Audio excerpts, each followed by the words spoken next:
Mga kaibigan, mapagpalang araw ng linggo sa inyong lahat. Purihin natin si Jesus, Maria at Jose. Ngayon ay nasa ika-26 na linggo na tayo sa karaniwang panahon. Unang araw sa buwan ng Oktubre. At sa araw na ito, kung titingnan natin, ay ipinagdiriwang din ang kapistahan ni Santa Teresita, ang Batang Jesus, isang Karmelita na mungha, patron ng mga misyonaryo. At napakabilis nga talaga ng takbo ng ating panahon. Oktubre na tayo, isang buwan na lang, papasok na tayo sa buwan ng Nobyembre. O isang buwan na lang, papasok na tayo sa buwan ng Disyembre. Di ba? Matapos na ang taong 2023.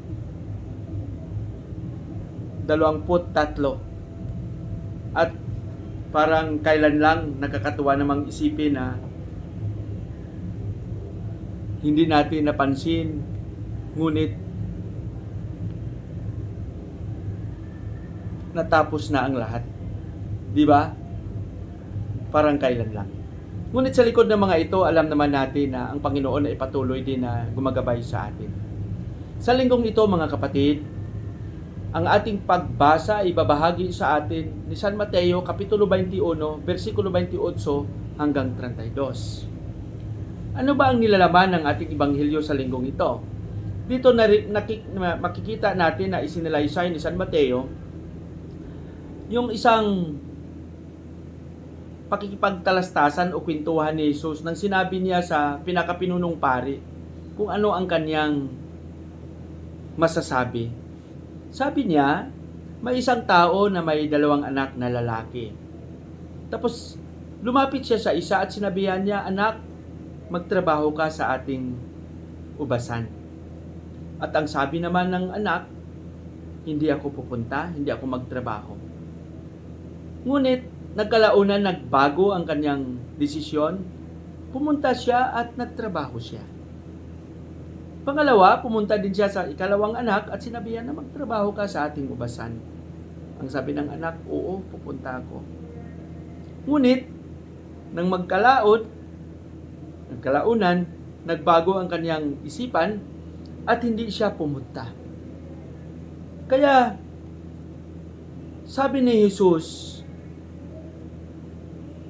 sino sa dalawa ang sumunod sa kalooban ng Ama? Sagot nila, sabi nila, ang una. Mga kapatid, kung titingnan natin ng mabuti, napakadali lang ipahayag ang gusto nating ipahayag.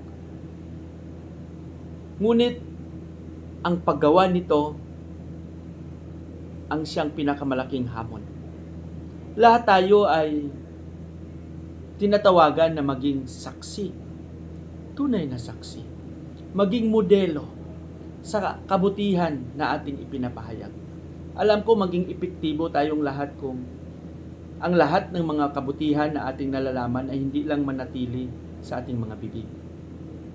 Pagkos, magsikap tayo na maibahagi ito, maisabuhay ito, tayo mismo ay maging instrumento ng kabutihan ng Panginoon. Pagpalain nawa tayo ng Panginoon. Sa ating panalangin, Panginoong Hesus, tulungan mo kaming maging tunay na saksi ng iyong pag-ibig, ng iyong pagmamahal. Sa likod ng aming kahinaan, alam namin na ikaw ay naging tapat na gumagabay sa amin. Tulungan mo kami na kami rin sa likod ng mga kahinaang ito ay maging tapat na magpahayag ng iyong kabutihan. Amen.